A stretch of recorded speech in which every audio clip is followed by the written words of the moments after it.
I'm Emily. And I'm Hannah. We are best friends and dietitians. We have a goal of challenging nutrition misinformation and fitness trends with an evidence-based approach. Each episode, we will dish up our thoughts about the latest facts on a popular health-related topic. We're the Up-Beet Dietitians.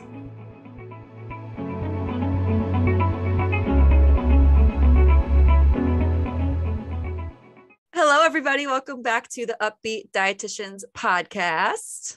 Hello, everyone. Today is going to be a very fun episode because we will be talking about how to deal with holiday eating, anything like if you're experiencing any type of guilt around that, if you struggle with eating around the holidays, all those fun things. And Hannah and I love holiday themed food, so we're ready to go.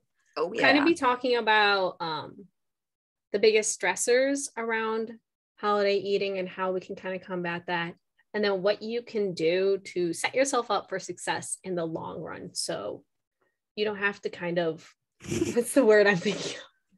When you're not looking forward to something in the future. Anticipate stress. There's like a word that combines those two, and I can't think of it. Worry. You know what? You know what I'm talking about. So you don't have to be nervous about holidays. That's also not the right phrase, but like, you know what I'm talking about. Yeah, we know you're not nervous, but you don't have to feel maybe resentful. I don't think resentful. Well, they usually don't resent it until afterwards, which we're going to go over why you don't have to resent what you ate. Exactly. To start us off, we want to kind of talk about why there's really no need to stress about holiday eating in general. I know that there's a lot of emphasis from the side of like food preparations and like gathering with friends and family, and that's can be pretty stressful at times, especially if you're hosting. But when it comes, and we won't really be talking about that because that's other issues to focus on. All about food here. Yeah. The biggest thing we want to bring up, or one of the biggest things we want to bring up with why we don't want you to stress around holidays, is because these are only one day of the year. There's maybe like 3 or 4 big holidays each year that include a lot of like eating. Yeah. But it's one day of the entire year, 365 days in the year, 366 days, depending if it's a leap year. Getting technical. Yeah. But this is such a small period of your life that you should not allow it to affect your life more than it really should besides that day. Yeah. Additionally, holidays are a fun time. You should allow yourself to enjoy the day, enjoy the food, the drinks, the friends, the family, the love, all those good things. Like we should be celebrating. This is a time of celebration, not being miserable during it. Additionally, we don't want you to feel guilty eating any types of foods. All things, as Hannah and I really preach, like any food in moderation is fine. We're not going to tell you to never eat pizza again. We're not going to tell you never to have sweet potato ever again. Like that's not how we roll in the Shire. Heck no. And what happens if you do say that is you end up just like craving it so bad that you'll end up just eating way more of it than you would if you just ate the darn mashed potatoes. Exactly. Enjoy those food. Like, you're only really harming yourself when you kind of like hate on yourself later. Yeah. So, yeah. Well, our next little reason how to not stress is don't set yourself up for feelings of guilt by setting unrealistic goals. So an example would be like, don't tell yourself, I'm not going to have any mashed potatoes this year. I'm not going to eat more than 1 plate of food, because that would mean if you did do any of those things, which you likely will in the moment, if you're surrounded by friends and family who are doing those habits or those behaviors, when you do end up doing those things, you end up feeling super guilty for no reason, just because you had that goal in mind of not eating that certain food or that certain amount of food. And then you do it, you feel like crap, and then you restrict some more, and then you end up binging on something else later. It's just that whole vicious cycle. Yeah. So the best thing to do is not set any unrealistic goals or unrealistic expectations for yourself that if broken, would send you into a spiral. No good there. Yeah. And I don't want to like phrase it as you're setting yourself up for failure, but like you kind of also are. If you know in the past you tend to enjoy these types of foods, which there's nothing wrong with that. Like we don't really have a lot of these foods often, so may as well enjoy them and have a great time. But establishing those kind of like boundaries for yourself can be really harmful in the long run. And we want to make sure that that doesn't kind of seep over into your everyday life. And kind of the last thing we want to note for how we can decrease stress around the holidays is planning not to diet for your New Year's resolution. I'm sure at some point you have told yourself, my New Year's resolution is I'm going to lose 25 pounds. Or it's like, I'm going to follow this new diet. I'm going to be healthy again. I'm going to go to the gym 7 days a week and exercise for like 3 hours. Like, anticipating something as drastic of a change, especially around New Year's, can lead to binge type eating. And kind of the anticipatory standpoint of that, where you're like, oh my gosh, January 1st, I'm going to get my life together. Until then, I can do whatever I want. And then you binge then. Or from the other side of the spectrum, you start being really restrictive and then you kind of drive yourself crazy and it leads to binges later. And then it leads to more guilt, more shame, stuff like that, which we do not want to develop that type of relationship with food. Additionally, you don't need a calendar year milestone to change any type of lifestyle habits. Like you can make changes now. You don't need to wait till January 1st. When it comes down to it, it's when we revolve around the sun. Like that's kind of it. And you can make like changes now. You can make them in 2 weeks. You don't really need to do it when everyone else is kind of doing it. And especially if like your friends are doing a lot of big changes and they're like, oh, do it for me for accountability. Do it now. Like you don't need to wait then. I also like participating in those. I just don't really do like extreme things that would make me miserable. Mine is always flossing. I don't know about you, Hannah. I'm so bad at flossing. Awful at flossing. It's been like my resolution for the past 3 years. It's not working. It's so hard. Like I do it. I brush my teeth every single day, twice a day. I hate doing it though. I like dread brushing my teeth. I don't know what it is. Brushing and flossing and like using mouthwash. I don't know why, but I hate doing those things. I always do it. I have clean teeth, but I hate it. Yeah, I think that goal setting is really great, but this goes back to the last point where we just want to make sure we're setting goals that aren't unrealistic, because then again, if we're breaking those goals or not reaching those goals rather, then we just feel like we failed or done something wrong. Don't do that kissy face. I'm trying to have a serious talk about goal setting. Sorry. Okay. What was that? I don't know how to act. I've been in a weird mood lately. This is not an ASMR. Okay, anyway, we're gonna. Sorry, Hannah, I didn't mean to disrupt your thought. That's okay. That's more okay. you want to say? Sorry. Actually, no, I was done. It was just funny.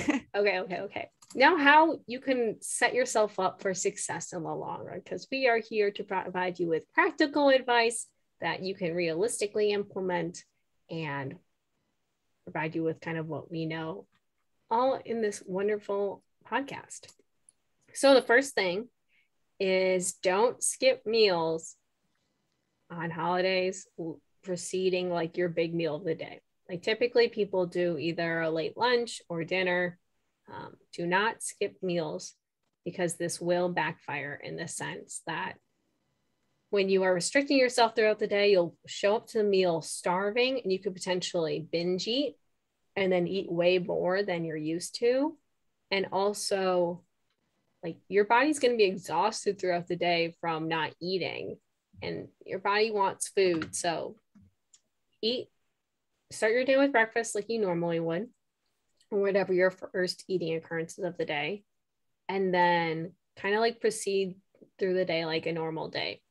You don't need to wildly restrict. Even sometimes what you could do, if you know you have a tendency to binge, you could eat something small before you go to wherever you're going to celebrate, because that will hopefully like subside a bit of your hunger so you don't end up binging. If we skip meals, the risk of binging is much higher.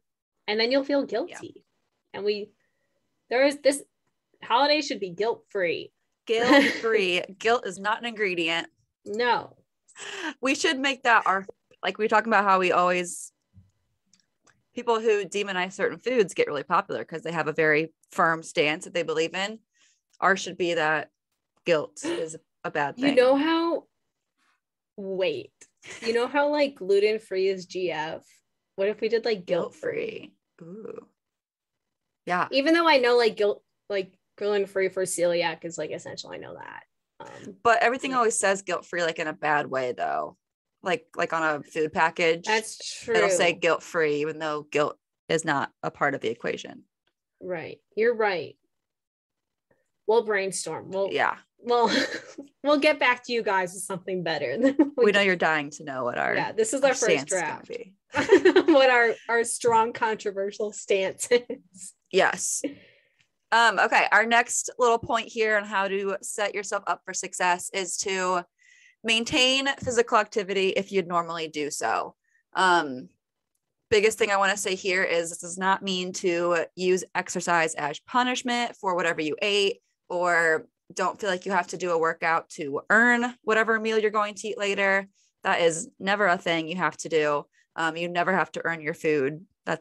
You have the right to eat anything and everything that you want all the time. But if you exercise as you normally would, it can just make the holidays seem like any other day and kind of alleviate some stress, not only around food, but also if you do have that stress from like hosting or just being around friends and family, kind of having it be like a normal day in terms of your exercise can really help with that. Absolutely. I don't really have much to add. Everything Hannah said is spot on. Yeah. Just don't punish yourself and don't earn your food. Yeah. Move in ways that feel good. Exactly. Additionally, what you can kind of do to set up yourself for success is focusing on the company and those around you rather than obsessing over the food that's there, especially if you know that you are someone that could be prone to like disordered eating type habits, or even your relationship with food isn't great. Trying to almost distract yourself or focus on more of the positives there. Not that the food's a negative, but not allowing yourself to be consumed in those negative thoughts around food will help you a lot. Yeah. Yeah. And then our last little tip here really, I think, sums it up well, that just treat it as like a normal day as much as you can in terms of food. Like you don't have to stress yourself out about it in terms of like what you're eating. It's just another day and it's just one meal, maybe two, if you have a lot of family. But again, don't punish yourself by starving yourself the next day. Treat it as a normal day the next day. Get back to your normal eating schedule, your normal exercise schedule. Get rid of that mindset of I'll get back on track on Monday. Like just get back on track the next day. Like just get back to normal. I don't even want to say on track because there isn't a track to fall off of. Just get back to whatever you normally do. Yeah. And that kind of goes along with this last point here, which is to lose that all or nothing mindset. So kind of ditching the idea of you have to either be 100% on and like dieting, counting calories, restricting, whatever it is, or you're all the way off where you are just eating whatever you want, disregarding nutrition in all senses. Mm-hmm. We want to meet in the middle somewhere where you are being cognizant of your nutrition goals, but not allowing some freedom in there too. Absolutely. I really don't have anything else to add. You're kind of going over everything I'm thinking of. So yeah, kind of, I guess the bottom line of this entire episode then is, one, there's no need for stress around the holidays, especially with eating, because food is fun. Food plays a huge part in social settings. It plays a huge part. We eat for pleasure often. And this is a great time for you to enjoy that fun food that you might not have very often. And additionally, we hope that we were able to provide you with some tips if you do struggle with eating around the holidays, about how you can combat this so you don't fall back into a cycle of any type of like guilt or shame or anything like that. Yeah, I'd agree. I think I would say like the biggest thing for me, I would say, is just like treating it like a normal day as much as you can, like just getting back to normal. Again, that like all or nothing mindset is often what sets us up for, oh, not failure, but just not good feelings and thoughts. Like a bad cycle. Yeah. Like we don't want to fall into a cycle of anything like that. Yeah. Agreed. Yeah. So okay. The bonus question for today, I'm super excited about. I don't know. Actually, I might know your answer. I have a guess in my head.